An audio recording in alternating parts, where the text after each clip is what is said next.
Hey everybody, welcome to The Bottom Line. I'm Mike Nolan, and tonight we are going to continue the second part of our tutorial from our last video. So this is part 2 on editing in LumaFusion on the iPad Pro and how to get it over to YouTube.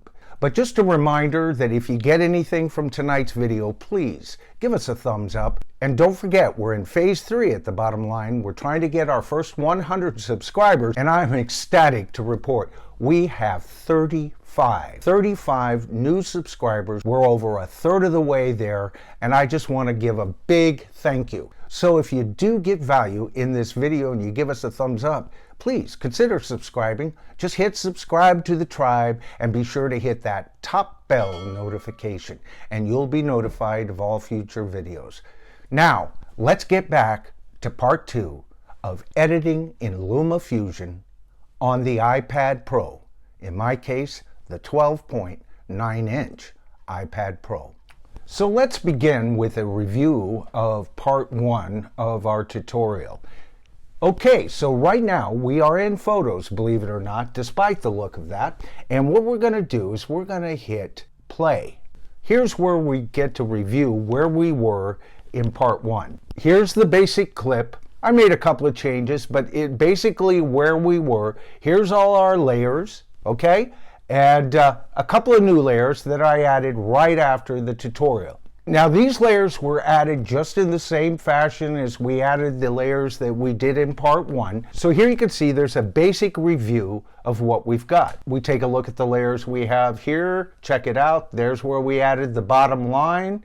Everything looks good, right? Okay, and then we exit there, we take a look at this window, and this is where we have the field for Michael Nolan. Take a look at that, that's good. Go ahead and exit. Then we take a look at our original clip. The very first thing we did, how we positioned it, everything looks pretty good there, I imagine. Okay, and of course we talk about the sound that we drop in. We do that at the very last minute, and we're going to be discussing that later tonight. But now we see I'm looking at the sound here, all right? And I'm controlling that over there. Now up here is where you don't want to be, and down here is where you don't want to be as well. Here you'll get distortion. Down here, nobody's going to hear you. So you want to get it up there as close to the area where distortion begins for total gain and total volume. But you also want to keep it within a relatively safe zone. So what we're going to do here, we're going to nudge it up just a bit, okay? All right, that's pretty close. All right, so now we're into our new layers, and this is just a review. We got these, as you recall, by browsing all of these. These are shapes that you can choose. Well, I've chosen a few basic shapes. Here we accent the bottom line, and there's all kinds of controls here that you can adjust with this. Here you see I'm taking a look at the coloring for the shadowing that I've added, and you can get really creative with this, and I think we'll get a little flamboyant tonight. Okay, let's take a look at what we can do here. So the first thing, we start adjusting the width, okay, and that's done down here. You adjust the width there. You can do it with your Apple Pencil. Now we're doing the opacity. Wow, take a look at that. Almost looks like the lettering you'd see in an old Batman episode, doesn't it? All right, we're out of there. We've messed with it. Oh, that looks kind of sharp, flamboyant, but we're dealing with a purpose here. Now, a whole field for a red line.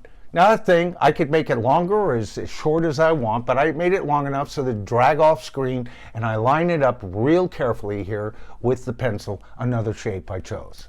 And the third shape, here we are. Now, it's interesting here. I could have chosen any number of these shapes, could adjust it, say I really want to punch it up. So let's make it big, flamboyant, especially with that. Yeah, there you go. Easy way to correct that. We back out. We just start going backwards in history right here. We just keep clicking, keep clicking, keep clicking. I'm lazy. That's the easiest way to correct it. Okay, so here we are. Now we've reviewed all of our layers. We have 1, 2, 3, 4, 5, 6 layers. So let's go back to the clip, and what we're going to discuss is how to develop this further. So we hit the plus button. We can supply a voiceover here, a transition, a blank clip, a main title, overlay title. We're going to choose transition. All right, we're going to review that. Let's take a look at that. Ah, yes. I think we're on to something, right? Okay, so now let's take a look at where we're at. All of these layers here are going to need transitions to make sure that they all perform just in harmony with the entire clip. So here we go back to the plus button, and we're just going to follow suit, adding transitions as we go. Now, as these transitions happen before our eyes, take a look at where that leads us as far as this clip goes. So here, we've got most of our transitions done. Now, see, notice we married all these clips originally to the end of this, but these additional clips now add a new ending. So we marry those all up to the ending. Add that transition to the sound at the beginning, otherwise it's just going to pop right on in there, and that's not what we want. So now we can review it. Let's take a look at what we've got. Everything seems to be looking pretty good. Those transitions, okay, yes, all right. Little jagged, that footage doesn't count, but everything has an ending, a beginning, a middle, an end. All right, so we're back to the home screen, and here's our content, okay? Somehow we've got to get our video into that content. How are we going to do it? So we open up LumaFusion. Now remember how we saved it to photos here? Now we're going to save it to YouTube. We go to video quality here, standard. Okay, so standard is where we're going to keep it. Make sure that it's got the proper title, and then we're going to click to write the movie. This is all real time, okay? This isn't sped up. You can see it right in front of me. This is how fast it writes the movie. And now it's uploading to YouTube. Now this may seem awfully fast to you, but really this is only a 15-second clip. So loading your videos, especially when they get up past 10 minutes, can take a couple of hours. So here we go, and we are done. So now we go back to YouTube. Now we've got something to work with. So we click this and we start editing this clip.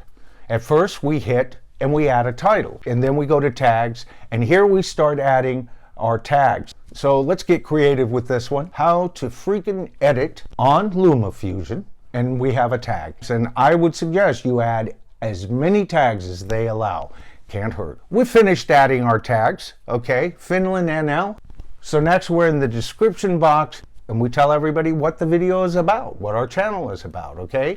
Back down to add edit after this. All right, next is audience. We make it public, okay? But right here, we're not going to keep it public, okay? We can't afford to do that. We're going to keep it private, just for now, all right? Go to audience. This is important. Is it made for kids? Yes or no? I suggest no every time, but keep it family friendly. Now we go to automatic chapters, then we go to caption certificate. This content has never aired on television, okay? And then film and animation. So here we can change it to entertainment, but what I do is education, okay? Because that's what this channel is all about. Not entertaining you, certainly. So we go on down and we see all these allow all comments. Always allow, otherwise they won't be able to comment. Standard YouTube license. You're just checking off the boxes at this point.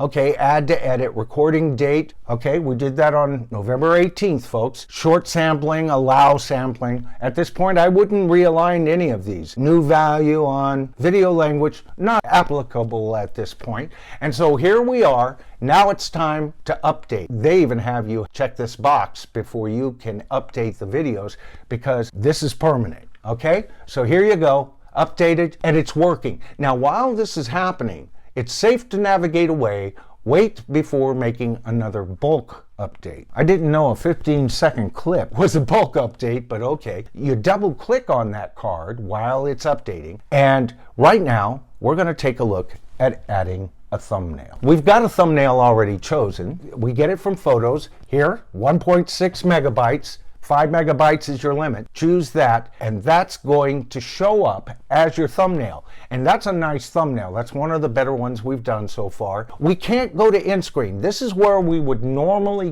go, but we can't really go there. And the reason is it hasn't finished processing. So we'll have to wait for that. Here we can see 33 subscribers. Just since I started this video, it went up to 35. Thank you, folks. Wonderful. Okay, so here we are. Everything is processing. So while all of that's happening, what do? That's when we get busy. That's not when we take a couple hours off. That's while we get to work. So we get back to the app switcher, and we're just going to close everything but LumaFusion. All right, everybody, that pretty much wraps up part 2 on our tutorial on how to edit in LumaFusion. Part 3 is coming in a few days, so be sure to look out for that. And please, don't forget, if you got anything from this video, give us a thumbs up. We are at 37 subscribers. That is amazing. Please hit the subscribe to the tribe button and then hit that top bell notification, and you'll be sure to receive notification on all future videos, such as part 3 coming up in a few days. This is The Bottom Line. I'm Mike Nolan. Thanks for watching.